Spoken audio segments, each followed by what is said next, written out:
ನಮಸ್ಕಾರ. ಹೈದರಾಬಾದ್ ಮತ್ತು ಡೆಲ್ಲಿ ಪಂದ್ಯ ಮಳೆಯಿಂದಾಗಿ ರದ್ದಾದ ಬಳಿಕ ಐಪಿಎಲ್ ಅಂಕಪಟ್ಟಿಯಲ್ಲಿ ದೊಡ್ಡ ಕೋಲಾಹಲ. ಪ್ಲೇ ಆಫ್ನಿಂದ ಹೊರಬಿದ್ದವು ಈ 5 ತಂಡಗಳು. ಹೀಗಿದೆ ನೋಡಿ ಹೊಸ ಪಾಯಿಂಟ್ಸ್ ಟೇಬಲ್. ಹಾಗಾದರೆ ಸುದ್ದಿಯ ಸಂಪೂರ್ಣ ಮಾಹಿತಿ ಏನು ಎನ್ನುವುದನ್ನ ಇವತ್ತಿನ ಈ ಒಂದು ವಿಡಿಯೋದಲ್ಲಿ ತಿಳಿಸ್ಕೊಡ್ತಾ ಹೋಗ್ತೀನಿ.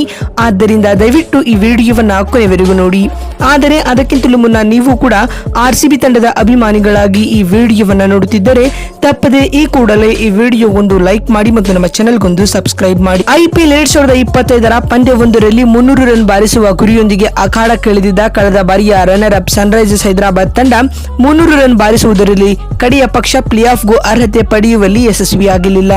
ಸತತ ಸೋಲುಗಳಿಂದ ಕಂಗೆಟ್ಟಿದ್ದ ಹೈದರಾಬಾದ್ಗೆ ಡೆಲ್ಲಿ ಕ್ಯಾಪಿಟಲ್ಸ್ ವಿರುದ್ಧದ ಪಂದ್ಯ ಮಾಡು ಇಲ್ಲವೇ ಮಡಿ ಪಂದ್ಯವಾಗಿತ್ತು.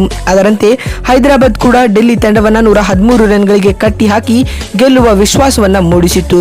ಆದರೆ ಹೈದರಾಬಾದ್ನ ಈ ಗೆಲುವಿನ ಕನಸಿಗೆ ಅಡ್ಡಿಯಾದ ಮಳೆ ಪಂದ್ಯವನ್ನ ರದ್ದುಗೊಳಿಸುವಲ್ಲಿ ಯಶಸ್ವಿಯಾಯಿತು. ಹೀಗಾಗಿ ಎಸ್ಆರ್ಎಸ್ ತಂಡ ಈ ಸೀಸನ್ ನಲ್ಲಿ ಲೀಗ್ ಹಂತದಲ್ಲಿ ತನ್ನ ಪ್ರಯಾಣವನ್ನ ಅಧಿಕೃತವಾಗಿ ಅಂತ್ಯಗೊಳಿಸಿದೆ ಸ್ನೇಹಿತರೆ. ಇದಕ್ಕೂ ಮುನ್ನ ಈ ಪಂದ್ಯದಲ್ಲಿ ಟಾಸ್ ಸೋತು ಮೊದಲು ಬೌಲಿಂಗ್ ಮಾಡಲು ಎಸ್ಆರ್ಎಸ್ ತಂಡ ನಿರ್ಧರಿಸಿತು. ಹೀಗಾಗಿ ಮೊದಲು ಬ್ಯಾಟಿಂಗ್ ಮಾಡಿದ ಡೆಲ್ಲಿ ಕ್ಯಾಪಿಟಲ್ಸ್ 7 ವಿಕೆಟ್ ಕಳೆದುಕೊಂಡು 133 ರನ್ ಗಳಿಸಿತು. ತಂಡದ ಪರ ಟ್ರಿಸ್ಟನ್ ಸ್ಟೆಪ್ಸ್ ಹಾಗೂ ಆಶುತೋಷ್ ಶರ್ಮಾ ತಲಾ 41 ರನ್ಗಳ ಇನ್ನಿಂಗ್ಸ್ ಆಡಿದರು. ಇನ್ನು ವಿಪ್ರಜ್ ನಿಗಮ್ 18 ರನ್ಗಳ ಕಾಣಿಕೆ ನೀಡಿದರು. ಉಳಿದಂತೆ ತಂಡದ ಯಾವೊಬ್ಬ ಬ್ಯಾಟರ್ ಕೂಡ ಗಮನಾರ್ಹ ಪ್ರದರ್ಶನ ನೀಡಲು ಸಾಧ್ಯವಾಗಲಿಲ್ಲ. ಡೆಲ್ಲಿ ತಂಡವನ್ನು ಅಲ್ಪ ರನ್ಗಳಿಗೆ ಕಟ್ಟಿ ಹಾಕಿದ್ದ ಎಸ್ಆರ್ಎಸ್ ತಂಡ ಅರ್ಧ ಪಂದ್ಯವನ್ನ ಗೆದ್ದ ಖುಷಿಯಲ್ಲಿತ್ತು. ಆದರೆ ಇನ್ನಿಂಗ್ಸ್ ಮುಗಿದ ತಕ್ಷಣ ಹೈದರಾಬಾದ್ ನಲ್ಲಿ ಮಳೆ ಸುರಿಯಲು ಆರಂಭಿಸಿತು. ಈ ಮಳೆ ಬಹಳ ಸಮಯದ ನಂತರ ನಿಂತಿತು. ಹೀಗಾಗಿ ಪಂದ್ಯವನ್ನ ಆರಂಭಿಸಲು ಮೈದಾನದ ಸಿಬ್ಬಂದಿ ತಮ್ಮ ಕೈಲಾದಷ್ಟು ಪ್ರಯತ್ನ ಪಟ್ಟರಾದರೂ ಅದು ಯಶಸ್ವಿಯಾಗಲಿಲ್ಲ. ಹೀಗಾಗಿ ಅಂತಿಮವಾಗಿ ಅಂಪೈರ್ಗಳು ಪಂದ್ಯವನ್ನ ರದ್ದುಗೊಳಿಸಲು ನಿರ್ಧರಿಸಿದರು. ಇನ್ನೀಗ ಈ ಪಂದ್ಯದ ಮುಕ್ತಾಯದ ಬಳಿಕ ಬಿಡುಗಡೆಯಾಗಿರುವ ಐಪಿಎಲ್ ಹೊಸ ಪಾಯಿಂಟ್ಸ್ ಟೇಬಲ್ ಪಟ್ಟಿ ಯಾವ ರೀತಿಯಾಗಿದೆ ಅಂತ ನೋಡ್ತಾ ಬರುವುದಾದರೆ ಮೊದಲ ಸ್ಥಾನದಲ್ಲಿ ನಮ್ಮ ರಾಯಲ್ ಚಾಲೆಂಜರ್ಸ್ ಬೆಂಗಳೂರು ತಂಡವಿದ್ದು ಆರ್ಸಿಬಿ ಆಡಿದ 11 ಪಂದ್ಯಗಳಿಂದ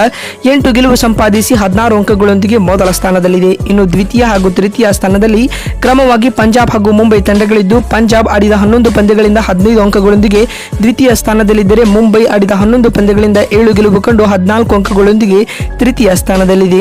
ಇನ್ನು 4ನೇ ಸ್ಥಾನದಲ್ಲಿ ಗುಜರಾತ್ ಟೈಟಾನ್ಸ್ ತಂಡವಿದ್ದು ಜಿಟಿ ಆಡಿದ 10 ಪಂದ್ಯಗಳಿಂದ 7 ಗೆಲುವು ಕಂಡು 14 ಅಂಕಗಳೊಂದಿಗೆ 4ನೇ ಸ್ಥಾನದಲ್ಲಿದೆ. 5ನೇ ಸ್ಥಾನದಲ್ಲಿ ಡೆಲ್ಲಿ ಕ್ಯಾಪಿಟಲ್ಸ್ ತಂಡವಿದ್ದು ಡಿಸಿ ಆಡಿದ 11 ಪಂದ್ಯಗಳಿಂದ 6 ಗೆಲುವು 4 ಸೋಲು 1 ಡ್ರಾನೊಂದಿಗೆ 13 ಅಂಕಗಳನ್ನು ಪಡೆದುಕೊಂಡು ಅಂಕಪಟ್ಟಿಯಲ್ಲಿ 5ನೇ ಸ್ಥಾನದಲ್ಲಿದೆ. ಮತ್ತು ಕಲ್ಕತ್ತಾ 6ನೇ ಸ್ಥಾನದಲ್ಲಿದ್ದು ಕೆಕೆಆರ್ ಆಡಿದ 11 ಪಂದ್ಯಗಳಿಂದ 5 ಗೆಲುವು 5 ಸೋಲು ಹಾಗೂ 1 ಡ್ರಾನೊಂದಿಗೆ 11 ಅಂಕಗಳನ್ನು ಪಡೆದುಕೊಂಡು 6ನೇ ಸ್ಥಾನದಲ್ಲಿದೆ.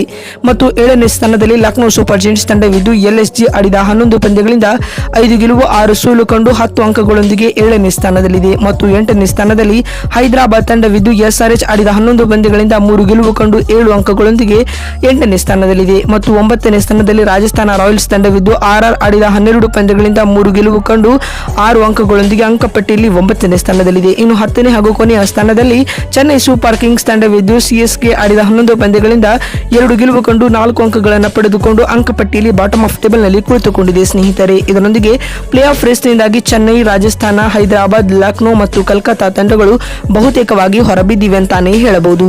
ನಿಮ್ಮ ಪ್ರಕಾರ ಯಾವ 4 ತಂಡಗಳು ಪ್ಲೇ ಆಫ್ಗೆ ಎಂಟ್ರಿ ನೀಡಲಿವೆ ಅನ್ನೋದನ್ನ ಕಾಮೆಂಟ್ ಮಾಡಿ. ಮತ್ತೊಂದು ವಿಡಿಯೋದಲ್ಲಿ ಸಿಗ್ತೀನಿ. ನಮಸ್ಕಾರ.